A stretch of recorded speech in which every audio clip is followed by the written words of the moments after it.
আসসালামু আলাইকুম। আমার ব্যবসার মধ্যে নতুন একটা আইটেম এনেছি। আপনারা অনেক দিন অনেকে বলতেছেন যে কি ভাই আমাদের জন্য এই আইটেম নিয়ে আসেন। আসেন জায়গায় কী আনছি এদিকে নিয়ে আসছি, ভাই ডিম নিয়ে আসছি, আছে কুলজা আছে, তারপর মুরগির গলা রয়েছে, আপনার ট্যাং রয়েছে, মাথা রয়েছে, গিলা কুলজা ইত্যাদি সবগুলো রয়েছে। আপনারা যারা যারা এই আমার সেই সুস্বাদু মুড়ি খেতে চান তাহলে ইনশাল্লাহ চলে আসবেন। সন্ধ্যার পর করিমগঞ্জ বাজার, কিশোরগঞ্জ রিস্কার মোড় অথবা মেন রুটের মধ্যে আমাকে ইনশাল্লাহ পাবেন। সকলে আমার ব্যবসার মধ্যে আসবেন। সকলকে এই বলে আমার ভিডিও শেষ করলাম। আসসালামু আলাইকুম রহমতুল্লাহি ওবারাকাতুহু।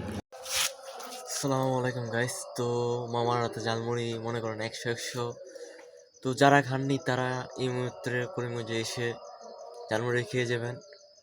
তার কাছে অনেক কিছু, অনেক জাতের, অনেক আপনি যেভাবে চাইবেন যেভাবে সে বানিয়ে দেবে। তো আমি আজকে খাইছিলাম, তো আমার ভালো লাগছে।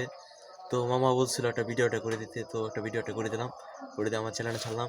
যদি ভিডিওটা যদি ভালো লাগে থাকে তাহলে একটা লাইক, একটা সাবস্ক্রাইব এবং কমেন্টে জানিয়ে যাবা। আর মামা হাতে ঝালমুড়ি খাইতে অবশ্যই করিমগঞ্জ আসবা। ধন্যবাদ।